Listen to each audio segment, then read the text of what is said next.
नमस्कार, चुनावी अड्डे में आपका स्वागत है। मैं मुरली मनोहर और आप देख रहे हैं नेशनल कवरेज। तो आज बात होगी उत्तर प्रदेश के मऊ जनपद के घोसी विधानसभा में उपचुनाव को लेकर के। 2022 के आम चुनाव में समाजवादी पार्टी के दारा सिंह चौहान चुनाव जीत गए थे, लेकिन कार्यकाल पूरा नहीं किया और बीच में ही विधानसभा से इस्तीफा दे दिया, जिसके बाद एक बार पुनः जो है घोसी विधानसभा में उपचुनाव हो रहा है। यह चुनाव कई मायने में जो है बहुत महत्वपूर्ण है। जिस तरह से एक सिरिंज ब्लड से पूरे शरीर का जो है जांच हो जाता है, ठीक उसी तरह से 2024 के लोकसभा चुनाव के पहले घोसी में जो उपचुनाव हो रहा है वो ढेर सारी चीजों का जो है तस्वीर साफ करने वाली है। तमाम राजनेताओं का जो है राजनीतिक भविष्य भी दांव पे लगा हुआ है। ओम प्रकाश राजभर जी समाजवादी पार्टी के साथ मिलकर के 2022 में चुनाव लड़े, लेकिन वो अभी जो है समाजवादी पार्टी का साथ छोड़ करके और एनडीए का घटक दल बन गए। अब उनको भी मंत्रिमंडल पद चाहिए। दारा सिंह चौहान तो विधायक थे, इस्तीफा दिया और फिर चुनाव मैदान में आ गए। और भारतीय जनता पार्टी ने कहीं न कहीं मंत्रिमंडल में शामिल होने से पहले इन तमाम राजनेताओं का जो है शक्ति देखने के फिराक में था। दारा सिंह का इस्तीफा हुआ, ओम प्रकाश राजभर को भी चिट्ठी पकड़ा दिया कि आप पहले उनको जिता करके ले आओ, फिर आपको मैं राज्यपाल को चिट्ठी लिखूंगा और आपको मंत्रिमंडल में शामिल कर लिया जाएगा। अब इन तमाम नेताओं का जो है शक्ति प्रदर्शन करने के लिए, उनकी शक्ति को देखने के लिए भविष्य दांव पर लगा हुआ है। ऊंट किस करवट बैठेगा? समाजवादी पार्टी ने अपने पुराने और कद्दावर नेता सुधाकर सिंह को चुनाव मैदान में उतार दिया है। अगर पिछला इतिहास देखा जाए तो सुधाकर सिंह जो वर्तमान में राज्यपाल हैं, फागू चौहान और मुख्तार को भी घोसी से चुनाव हराया है। उपचुनाव की बात करें तो त्रिभुवन नारायण सिंह मुख्यमंत्री थे और उपचुनाव हार गए थे। झारखंड में हेमंत सोरेन के पिता शिबू सोरेन मुख्यमंत्री थे और उपचुनाव हार गए थे। ये माना जाता है कि जब भी उपचुनाव होता है तो सत्ता दल के लोग चुनाव जीतते हैं, लेकिन यह भी मिथ्या है। टीएन सिंह भी चुनाव हार चुके हैं, मुख्यमंत्री थे और उपचुनाव लड़े थे, और शिबू सोरेन भी चुनाव हार चुके हैं, जिनको गुरु जी कहा जाता है, और आदिवासी नेता आदिवासियों के क्षेत्र से ही चुनाव हारे हैं। तो इन तमाम बिंदुओं पर चर्चा करने के लिए हमारे साथ जो है जनपद के वरिष्ठ पत्रकार, जो विभाग लेखनी और विभाग टिप्पणी के लिए जाने जाते हैं, जो निष्पक्ष पत्रकारिता करते हैं और राजनीतिक विश्लेषक भी हैं, आनंद जी हमारे साथ जुड़ चुके हैं। आइए हम आनंद गुप्ता जी से बातचीत करते हैं कि घोसी का उपचुनाव अखिलेश जी की भी भविष्य को दांव पे लगाया है और जोगी जी की भी भविष्य को दांव पे लगाया है। इसको किस परिदृश्य में देखा जा रहा है? आनंद जी, घोसी का चुनाव बड़ा महत्वपूर्ण हो गया है, तमाम नेताओं का भविष्य दांव पे लगा हुआ है, इसके बारे में आपका क्या कहना है? नमस्कार। पहले नेशनल कवरेज को बधाई और आपको बधाई कि आपने मुझे बुलाया। देखिए, घोसी का चुनाव एक तरफ सत्ता दल का भविष्य दांव पे लगा है और दूसरी तरफ अखिलेश यादव का भविष्य दांव पे लगा। भविष्य का मतलब यह है क्या? साख जी, उनका साख दांव पे लगा है जी। और कहीं न कहीं बीच में दारा सिंह चौहान जी का साख दांव पे लगा है जी। और सही मायने में अगर देखिए तो भाजपा के पास नुकसान करने को कुछ भी नहीं है जी, लेकिन अगर इसमें दारा का नुकसान होता है तो उनका काफ़ी नुकसान हो जाएगा। ये राजनीतिक नुकसान है। वैसे राजनीति में ये सब होते रहते हैं, नुकसान फायदे की बात, लेकिन जिस फायदे के लिए दारा सिंह चौहान ने जो राजनीतिक छलांग लगाई है, अगर वो फायदा अगर नहीं मिलेगा इस उपचुनाव में, अगर उनको विजय नहीं मिलेगी तो कहीं न कहीं ये तत्कालिक उनका नुकसान नहीं। लेकिन दारा सिंह चौहान, अगर पिछले 2022 के चुनाव की बात की जाए तो पूर्वांचल जो है भारतीय जनता पार्टी का गढ़ माना जाता है। तो गढ़ इसलिए माना जाता है कि प्रधानमंत्री बनारस से हैं, बनारस से सांसद हैं। और ऐसे में दारा सिंह और ओम प्रकाश जब समाजवादी पार्टी के साथ मिलकर के चुनाव लड़े थे तो भारतीय जनता पार्टी को काफी नुकसान देखना पड़ा था। अकबरपुर हार गए, आजमगढ़ हार गए, मऊ हार गए, बलिया हार गए, गाजीपुर हार गए, यानी इनको काफी नुकसान झेलना पड़ा था बीजेपी को।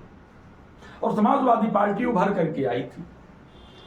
देखा जाए तो आजमगढ़ से अखिलेश यादव भी चुनाव लड़े थे, सांसद थे, और तो ये समाजवादियों का भी गढ़ माना जा रहा है। तो दारा और ओम प्रकाश के हटने के बाद अखिलेश यादव और जोगी जी दोनों लोगों का भविष्य एकदम दांव पे लगा हुआ है, राजनीतिक भविष्य, इसलिए कि 2024 में चुनाव होना है।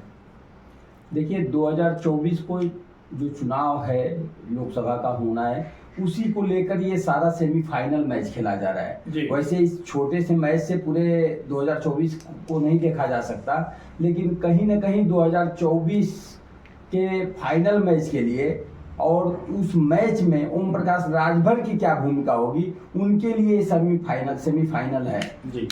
और ओम प्रकाश राजभर के लिए एक और बड़ी समस्या हो गई।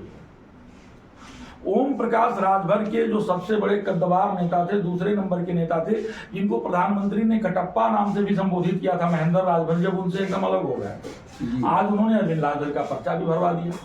सुनने में आ रहा है, कंफर्म नहीं हूं, लेकिन ये सुनने में आ रहा है कि अरविंद राजभर का उन्होंने पर्चा भी भरवाया। ये सुहलदेव स्वाभिमान पार्टी है जी, जो ओम प्रकाश राजभर की पार्टी से अलग होकर पार्टी बनी थी। ये अरविंद राजभर कोई उनके दल से पर्चा भरने आ रहे हैं। उनके दल की बात मैं कर रहा हूँ जी। अरविंद राजभर नाम के प्रत्याशी का उन्होंने पर्चा भरवा दिया जी।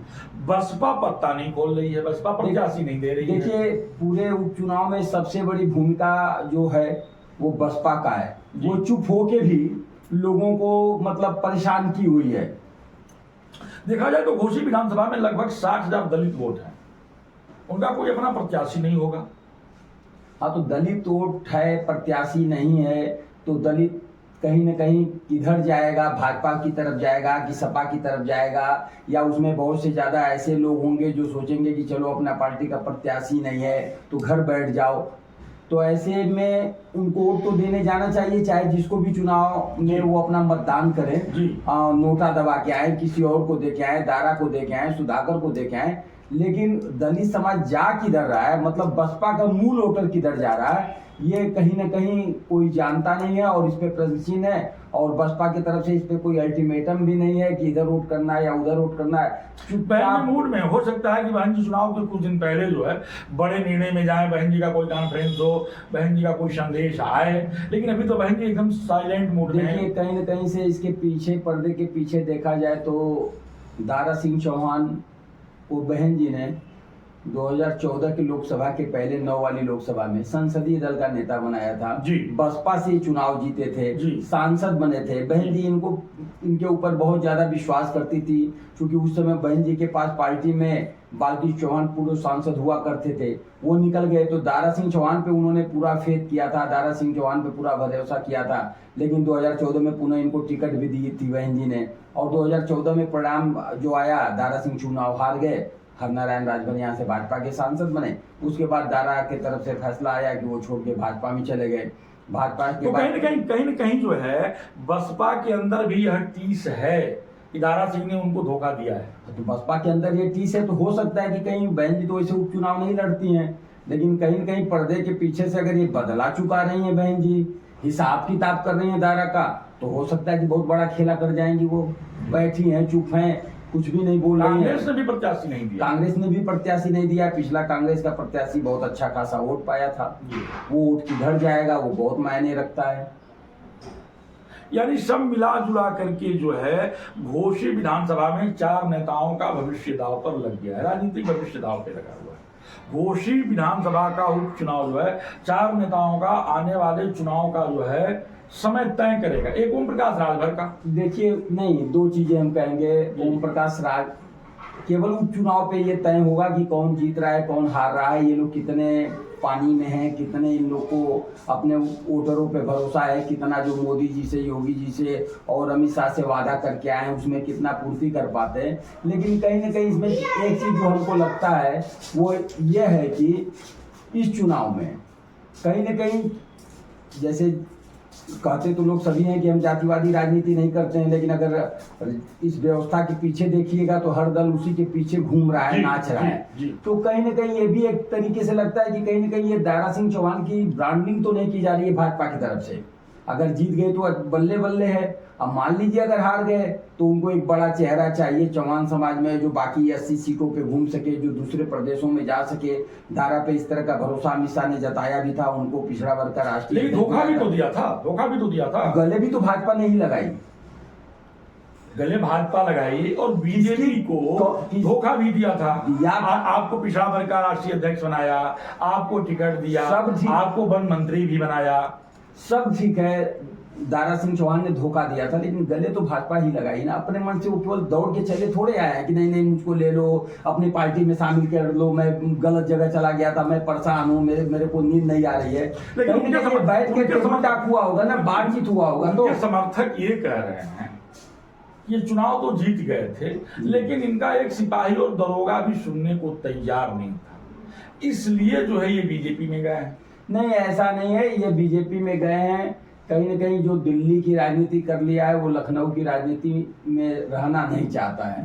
दारा सिंह दिल्ली की राजनीति कर चुके हैं और भले फिर विधानसभा की राजनीति। क्या लगता है कि अगर दारा चुनाव हार जाते हैं तो ब्रांडिंग इनकी हो जाएगी? एकदम होगी। भाजपा इनको छोड़ेगी नहीं, भाजपा साथ लेके चलेगी। आप देखिएगा, हारेंगे तो बहुत से रास्ते हैं सम्मान देने के, बहुत से रास्ते हैं साथ लेके चलने के, लेकिन दारा को लेके चलेगी, ओम प्रकाश राजभर को लेके भी चलेगी। चूंकि 2024 का तिलिस्म ऐसा है ना कि वो किसी को असमंजस में डाल दिया, पता नहीं चल रहा है कुछ भी है, सबको अपनी अपनी संभावनाएं दिखाई दे रही है।